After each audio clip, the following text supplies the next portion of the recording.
नमस्कार दोस्तों, स्वागत है आप सभी का मेरे YouTube चैनल स्टेनो गुरु शिवा में। दोस्तों, आज की जो डिक्टेशन है ये अपर निजी सचिव परीक्षा 2017 के जो शॉर्ट हैंड का एग्ज़ाम हुआ था उसमें बोली गई है। और जो 2 दिन का शेड्यूल था जिसमें सुबह और शाम तथा सुबह शाम के 2 शेड्यूल बनाए गए थे। तो इसमें 4 सेट हैं, जिसमें से 2 सेट जो हैं सेट 1 और सेट 2 मैं इस वीडियो में बना रहा हूँ। उसके बाद सेट 3 और जो 4 में बोली गई डिक्टेशन है उसकी आपको डिक्टेशन कल या परसों में मिल जाएगी। और आज की जो ये डिक्टेशन है इसके आधार पर आप अनुमान भी लगा सकते हैं कि परीक्षा में किस प्रकार की डिक्टेशन आती है। जो लोग मेरी एडवांस हिंदी डिक्टेशन कर रहे हैं वो आपका हार्ड लेवल है, मतलब सबसे उच्चतम लेवल है। अगर आप उसको कर जाते हैं तो उससे नीचे की कोई भी डिक्टेशन आप आसानी से कर सकते हैं। तो अपर निजी सचिव परीक्षा 2017 की जो डिक्टेशन है इस आधार पर आप अपना मूल्यांकन भी कर सकते हैं। तो शुरू करते हैं आज की डिक्टेशन। यह है आपका हिंदी आशुलिपि सेट 1, गति 80 शब्द प्रति मिनट।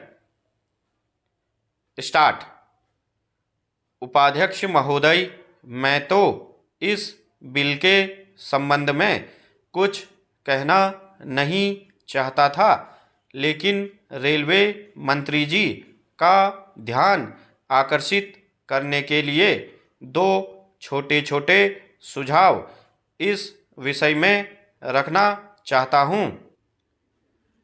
यह सभी लोग मानते हैं कि रेलवे सबसे बड़ी राजकीय संपत्ति है।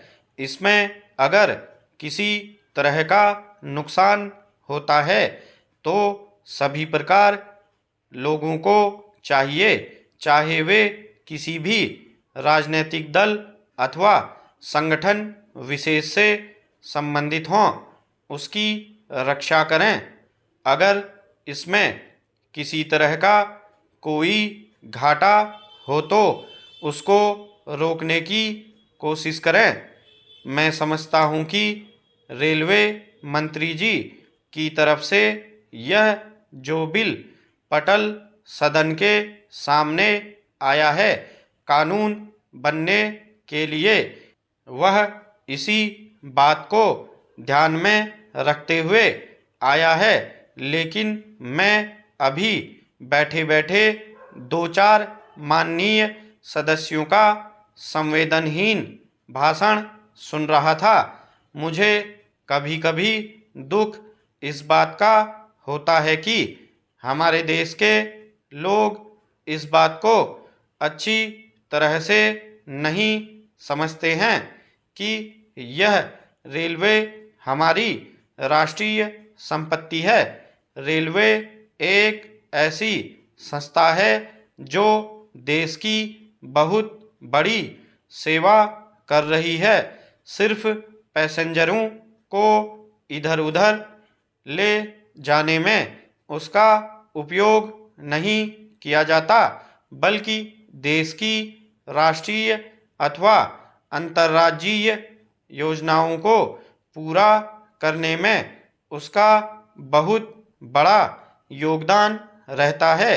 अगर कोई बड़ा मौका होता तो दूसरी बात थी, लेकिन जब भी कोई मामूली एवं खतरनाक बात होती है, जैसा कि इस वक्त सिर्फ यह सवाल है कि रेलवे में जो बिना टिकट चलते हैं उन्हें कैसे रोका जाए। इस चीज़ से रेलवे की जो क्षति होती है उसको कैसे रोका जाए, इस दिशा में इस बिल द्वारा कोशिश की जा रही है। श्रीमान, रेलवे में सुधार करने की बात को तो मैं समझ सकता हूँ, लेकिन सदन में छोटे से लेकर बड़े कर्मचारियों की निंदा और उनकी शिकायत करना कहाँ तक ठीक है। अभी एक माननीय सदस्य ने 5 तरह के बिना टिकट चलने वाले लोगों की व्याख्या की। हम लोग जन प्रतिनिधि हैं, लेकिन हमें यह बात माननी चाहिए कि जब हम ट्रेन में चलते हैं और इस तरह की कोई बात होती है तो हम लोगों को उसके बारे में शिकायत करनी चाहिए और कार्यवाही करनी चाहिए। इस तरह की जब भी कोई कार्यवाही होती है उसको रोकने की कोशिश भी करनी चाहिए। जब सरकार किसी बुराई को दूर करना चाहती है तो उसमें कुछ अच्छे लोगों को भी तकलीफ हो जाती है, यह लाजमी बात भी है। स्टॉप। दोस्तों ये था पहला सेट, उसके बाद दूसरा सेट है। तो शुरू करते हैं आज की डिक्टेशन। हिंदी आशुलिपि सेट 2, गति 80 शब्द प्रति मिनट। स्टार्ट। नीतियाँ और कार्यक्रम कुछ भी हो, किंतु यह भूलने वाली बात नहीं है कि उन्हें अमल में लाने के लिए एक उपयुक्त वातावरण एवं परिस्थिति की जरूरत होती है। उसमें यह भी देखना होता है कि कहीं उन पर तेजी से अमल कोई ऐसी प्रतिकूल परिस्थिति पैदा न कर दे कि जो अगले काम में रुकावट पैदा कर दे। आखिर यह लोकतंत्र है, इसमें जनमत की उपेक्षा करके तानाशाही या कम्युनिस्ट तरीके से नहीं चला जा सकता। नीतियाँ और कार्यक्रम कितने भी अच्छे हों, पहले उन जालों को हटाना होता है जो उनके अमल में बाधक हैं। फिर भी यह भी देखना होता है कि जो उत्पादन गरीबी और अन्याय मिटाने का एक बहुत बड़ा साधन है, उसमें सबका सहयोग प्राप्त हो सके। ऐसी सूरत में यदि पार्टी अपने वचनों को पूरा नहीं कर रही है तो वह बहुत अधिक योग्य बात नहीं है।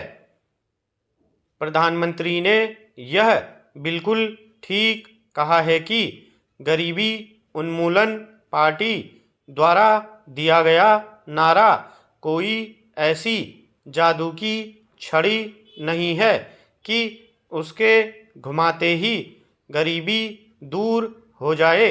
यह इस बात पर आश्रित है कि उक्त दल में लोग कहाँ तक एक होकर चल रहे हैं और जनता कार्यक्रमों को अमल में लाने में कहाँ तक सहयोग दे रही है। यह स्पष्ट है कि संकीर्ण राजनीतिक हितों के कारण विरोधी ही नहीं अपितु अपने भी उसमें बाधा पहुंचा रहे हैं। फिर कुछ तत्वों का यह सोचना भी गलत है कि बाहर का समाजवाद इस देश में आ सकेगा। इसीलिए प्रधानमंत्री को यह कहना पड़ा है कि हमारा समाजवाद हमारी मिट्टी और पानी से बना होगा। हम दूसरे देशों के समाजवाद की नकल नहीं कर सकते। यह उन लोगों को जवाब है जो एकदम सब चीज़ों के राष्ट्रीयकरण के पक्ष में हैं। सबसे बड़ी बात तो यह है कि पार्टी ठीक दिशा में चल रही है और प्रधानमंत्री ने यह कहा है कि सामाजिक न्याय को वे सार्वजनिक महत्व देती है और वह उसमें किसी प्रकार बाधक नहीं बनना चाहती। जब तक समाज में सबको बराबर का न्याय नहीं मिलेगा, तब तक देश में किसी का भी हित नहीं हो सकता। आज सामाजिक न्याय की सबसे अधिक आवश्यकता है गरीब वर्ग को। अमीर लोग तो पैसे के बल पर सब कुछ करा लेते हैं, परंतु वह बेचारा गरीब कहाँ जाए जिसके पास कोर्ट कचहरी अथवा तहसील जाने के लिए पैसे नहीं। आज ऐसे गरीब लोगों को सामाजिक न्याय दिलाने की बहुत ज़्यादा ज़रूरत है। स्टॉप।